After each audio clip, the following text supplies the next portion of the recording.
have our advisors, mentors, investors, all of those who really believed in us, and many of you here this evening, which is really wonderful.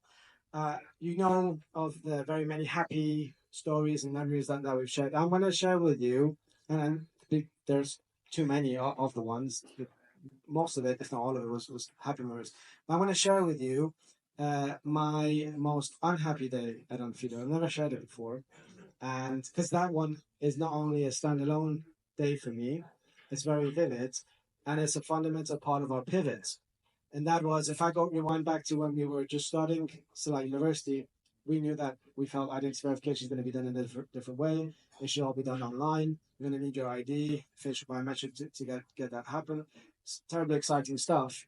But Rahul said we're going to need thousands and eventually millions of IDs to build it. And then we looked around and we saw, okay, we can ask our family members. We come from big families, but not that many. And so we had this trouble. And so we had to start doing background checks, database searches, and specifically criminal checks. That was one check that the clients waited 24 to 48 hours for the results to come back, which gave us the time to manually process their IDs, which was sort of a side way to get these ID samples to build a product that we cared about. And then we started going in our second year, started generating revenue on these database searches. And we got a little bit distracted because the revenue was coming from the database searches. Identity revenue would have been, a pound, and these database searches were £30, £40. I'd say we maybe took our eye off the ball. And then that was changed in this one very specific day where I, in the morning, started to notice one of our clients basically started rejecting applicants who had any sort of records on their criminal records. And so we got an email back from one of these individuals saying, look, my result only just came back. How can within seconds I get a follow-up email saying I've been rejected? So I looked into it and I did some research and I could see that this client, again, automatically rejected everyone who had any sort of record.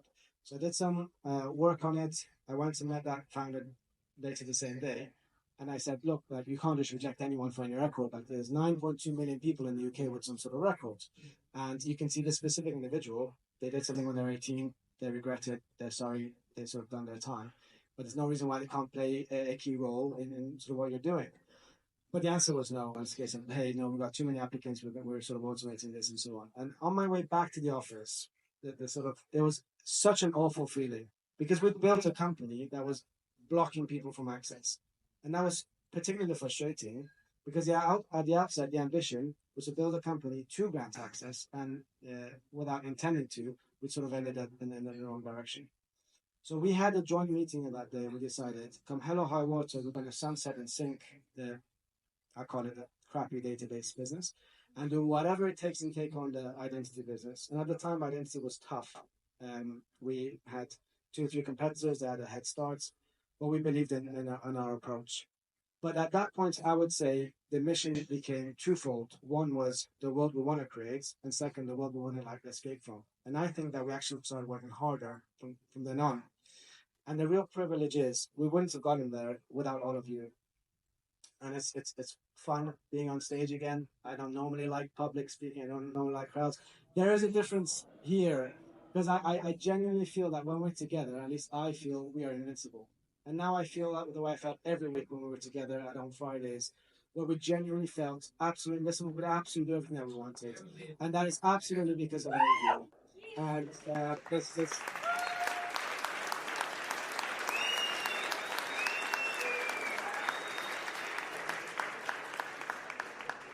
it is truly terrific to feel that. And the absolute best feeling that is irreplaceable whenever you hear a friend, a colleague, a neighbor, mother, auntie using a product. I'm so proud of the way they go through that experience and they get the access and we stop fraudsters. It's something I could be incredibly proud of. And that's far more important than the exits and everything else. And I really hope that you all feel the same.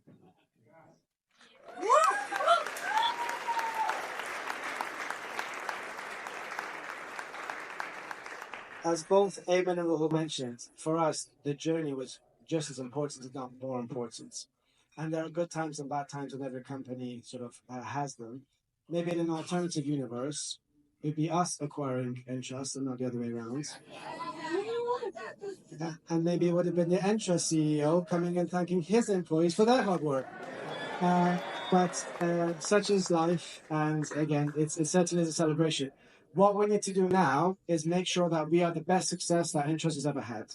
And if there's any feeling that in any way, culturally or energy-wise, they're sort of dipping below that level of hunger, it's for the Onfido team to really inject that power back into their energy and effort so that we help them deliver the way to make them worthy of acquiring us, which I'm sure they can be and they will be. So it's not just a terrific exit, but I'd say they bought one of the best assets in the world, and it's for us to really deliver that for them.